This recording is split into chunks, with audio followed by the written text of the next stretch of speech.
পৃথিবীতে সবচেয়ে আপনজন হচ্ছে পিতা এবং মাতা। বিপদে আপদে জন্ম সূত্রে পিতামাতা হচ্ছে সবচেয়ে আপনজন।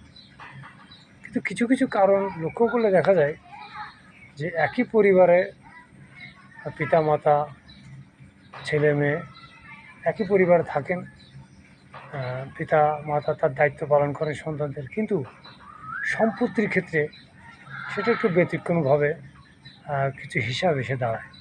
হিসাবগুলো এমনই যে পিতা বেঁচে থাকাকালীন কোনো সন্তান সম্পত্তির মালিক হতে পারবেন না।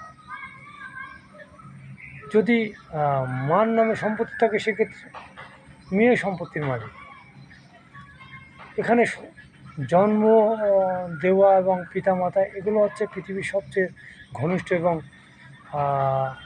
খুব আপনজন। কিন্তু সম্পত্তির ক্ষেত্রে সেটা ব্যক্তিগত হবে কেন, একটি প্রশ্ন আমার মাথায় আসে।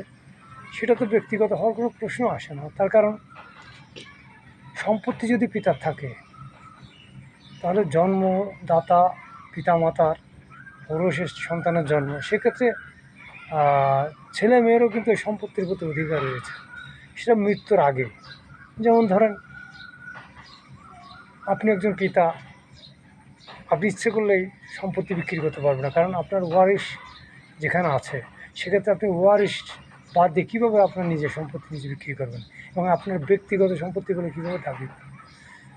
সেক্ষেত্রে একটি কাজ হতে পারে, সেটা হচ্ছে জন্মসূত্রে সন্তানদের এমন একটি আইন থাকা উচিত যে পিতা যদি সম্পত্তি যাই থাকুক না কেন, ছেলে এবং মেয়ে উভয়ে 3 শতক কি 4 শতক করে এমনিই পিতা সম্পত্তি ভোগ করার অধিকার রয়েছে কন্যাদের।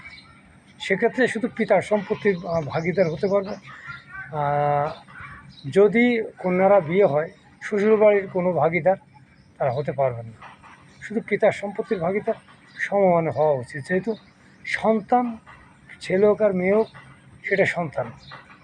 পিতার ক্ষেত্রে সেটা ছেলে মেয়ে উভয় সম্পত্তির মালিক, তবে পিতা যতটুকু সম্পত্তির মালিক সেক্ষেত্রে নয়, অধিকার সূত্রে এক একটি সন্তান 3 থেকে 3 শতক অথবা 5 শতক জমি জন্মসূত্রে অধিকার হিসাবে সেটা অর্থ পেয়ে যাবেন। পিতা সব সম্পত্তি বিক্রি করলেও ওই যে 3 শতক করে বা 5 শতক করে যে সন্তান ছেলে বা মেয়ে পাবেন, ওই সম্পত্তিটুক পিতা তার নিজের সম্পত্তি নিজে ওইটুকু বিক্রি করতে পারবে না। তার কারণ ওইটা তার জন্মসূত্রে তার